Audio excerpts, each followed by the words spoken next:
What you're about to hear is rarely talked about, even though science is very clear about it.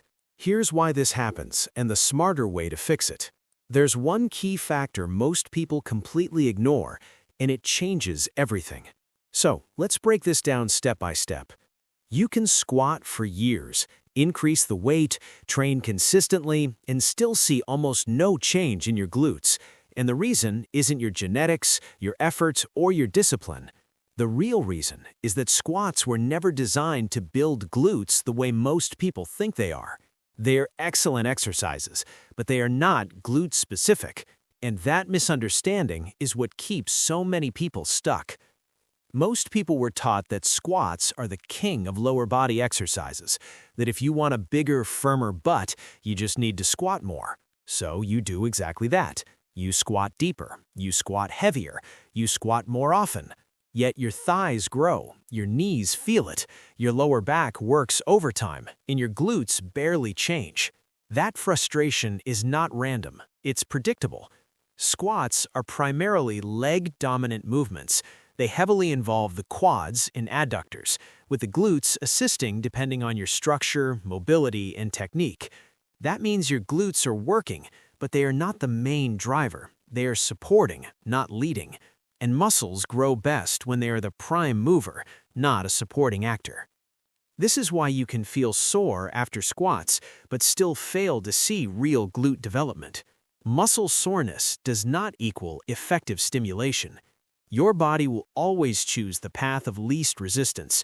If your quads are stronger or easier to recruit, they will take over. The glutes get less tension, less time under load, and less direct stimulus. Another problem most people ignore is anatomy. Your glutes are not a single muscle. They're three muscles with different roles. One helps extend the hip, one stabilizes the pelvis, and one controls rotation and balance. No single exercise can fully train all three muscles properly. There's also the issue of movement planes. Glutes are designed to work across multiple planes of motion. Vertical movement alone is not enough. If your training only goes up and down, you are missing huge portions of glute function. That's why so many people look strong on paper, but still have flat or weak glutes. Now let's talk about the factor that quietly sabotages almost everyone: sitting. Hours of sitting shorten the hip flexors and shut down glute activation.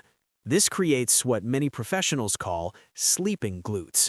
When a muscle stays inactive for long periods, the brain stops prioritizing it. Even if you train hard, your nervous system may not fully engage the glutes when it matters. That's why many people train consistently and still feel disconnected from their glutes. They are training a muscle that is not fully awake. In that state, loading more weight doesn't fix the problem. It often makes it worse by reinforcing compensation patterns. So what actually builds glutes? Glute-specific training. That means exercises where the glutes are the primary driver of the movement, not a secondary helper. Movements that maintain constant tension, emphasize peak contraction, and respect how the glutes are designed to function. This includes patterns like hip thrusts, controlled extensions, lateral stability work, and rotational control. Equally important is preparation. Before you load the glutes, you must allow them to activate. That often means releasing tight hip flexors and re-establishing the mind-muscle connection. When the glutes are properly activated, even simple movements become dramatically more effective. Another mistake is thinking more is better. Long workouts are not the answer. Glutes respond well to focused, intentional sessions with enough recovery. When you give a large muscle a clear signal and time to adapt, it responds faster and more consistently. Many people also make the mistake of training glutes and legs together. This almost always leads to the stronger muscle group dominating the workout. Separating those sessions allows the glutes to finally do their job without competition. The moment everything changes is when people realize the problem was never effort, it was strategy. Once the glutes are trained with intention in all relevant planes, with proper activation, progress becomes predictable. Strength improves. Shape changes. Pain often decreases because the body no longer has to compensate. In summary, this approach works because it addresses the underlying cause rather than the symptoms. This is exactly how the body responds when supported consistently over time.